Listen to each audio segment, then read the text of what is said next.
Hey guys, so I'm out at Rockaway Beach in Pacifica. It's kind of overcast, about 58 degrees, and it's a good day for surfing. The waves are really nice because there's no wind, but kind of flat light, kind of gray, so not so great for painting. I'm just going to explore a little bit and see if the light changes.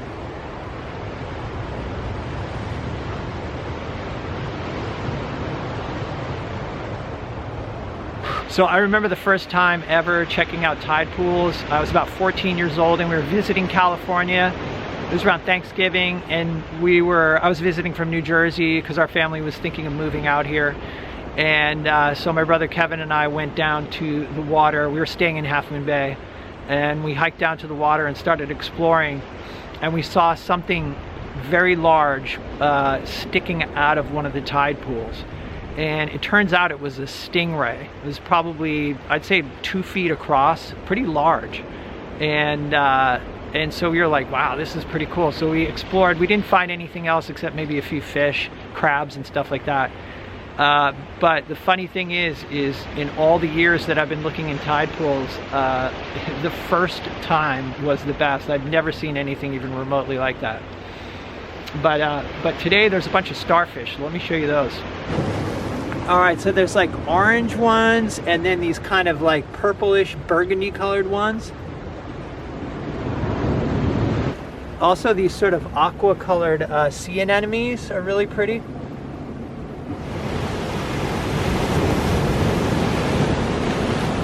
Okay, so not only is the tide coming in, but the sun is going down pretty quickly. So I'm gonna head back to the beach and see if I can figure out a composition. Gray day paintings, as you guys know, are a challenge. It's hard to kind of create a lot of visual impact when everything is grayed down. There's not a lot of color, and obviously no light, or very little subtle light. Sometimes at the end of the day when the sun is setting, I've noticed that you'll get like a bit of a clearing, and so I'm hoping for that today. So I've got probably an hour and a half to paint, so I'm gonna head back to the beach and see what I can do.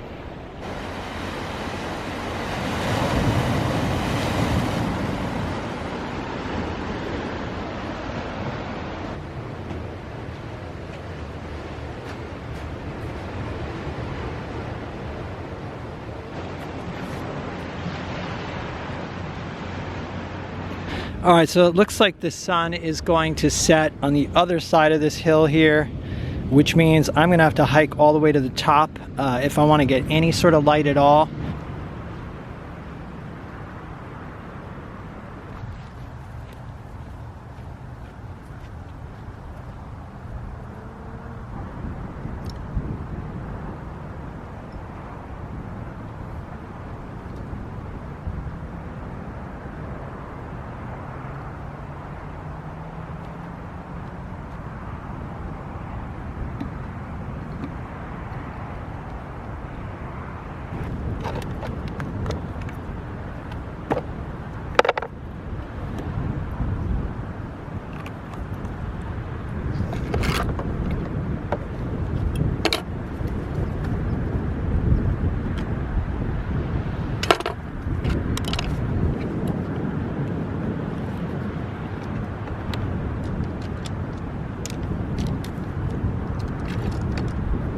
It just feels good to be out here.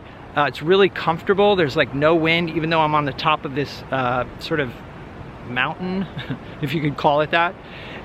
Anyway, there's some nice light on the water, and I'm hoping as the sun gets lower in the sky that I can kind of do something interesting, but I'm more or less gonna make things up and just play around and have fun.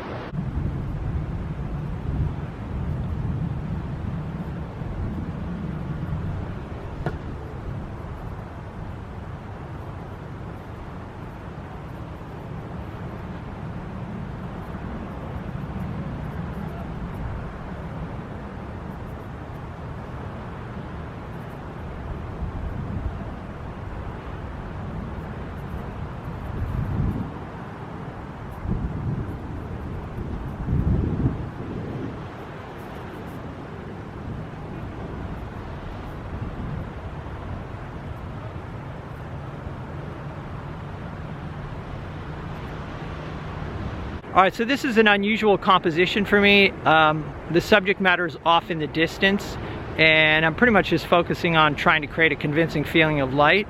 So this will be a fun experiment, and I'm completely sort of rearranging things and making things up. So let me show you what I'm thinking. I'm using rule of thirds here, kind of putting the horizon close to the third, and then also the sun also is at a third as well. So I'm going to start first with the rocks and get those laid in, and then when the sun gets to the right level, then hopefully it'll be doing something interesting and I'll try to capture that. So I'm just going to keep going.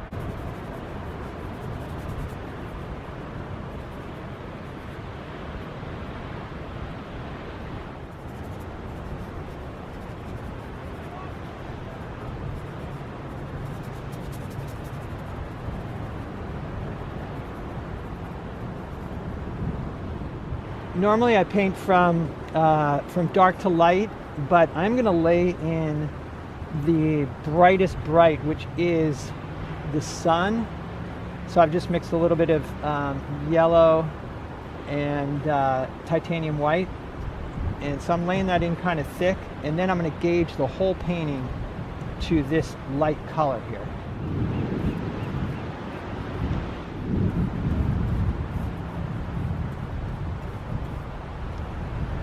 A little bit of ultramarine blue.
Wow, so like a surprise wind picked up there and kept on blowing my camera over. And I was thinking, if this camera breaks, I'm in big trouble. So I just kind of experimented, and let me show you what I came up with. All right, so there's a couple things I'll point out here. One is I used a different brush. I used this brush here, which is a Princeton 6300 Bright. I think it's a number 10. And loads up a lot of paint. So I just put like really thick strokes of paint on there. And another thing, compositionally, this rocky point here, this narrow point, it was really, the bottom of it is very straight. And I sort of made it irregular by putting some rocks in there to break up this straight line. And then, like I said before, I keyed the whole painting to this sun. I could have actually made this purple sky here darker, but it's a balance between, you know, still making the sky look light compared to these hills. This hill here I made a little bit bluer and lighter than this one, which has more red in it and is darker. So hopefully that creates a little bit of feeling of depth there. So there are two main challenges when painting sunset paintings. One is don't make it cheesy. Two is get a convincing feeling of light. I think the solution to challenge one is just use really thick paint, definitive strokes, and you know, so I really liked using that bright today, the bright brush instead of like a flat. Kind of a cool effect, and I'm going to be experimenting more with that. That's one thing I want to say. You know, a lot of people ask, what brushes do you use? And I think it's good to constantly experiment and try different things, try different brushes.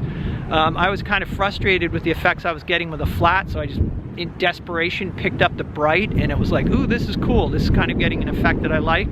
So, you know, I want to encourage, you know, experimentation. I'm constantly doing that. Well, as much as possible. Anyway, the second challenge was getting a convincing feeling of light, and I think that also putting on thick paint helps with that as well, because when you put on that thick, warm color, it seems brighter than if you just put on a thin layer of paint.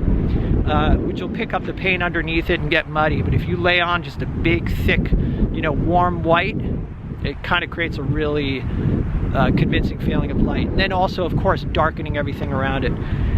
Anyhow, this was really nice out here. It's fun to get outside again. It's been about a week. Let me know what you think in the comments.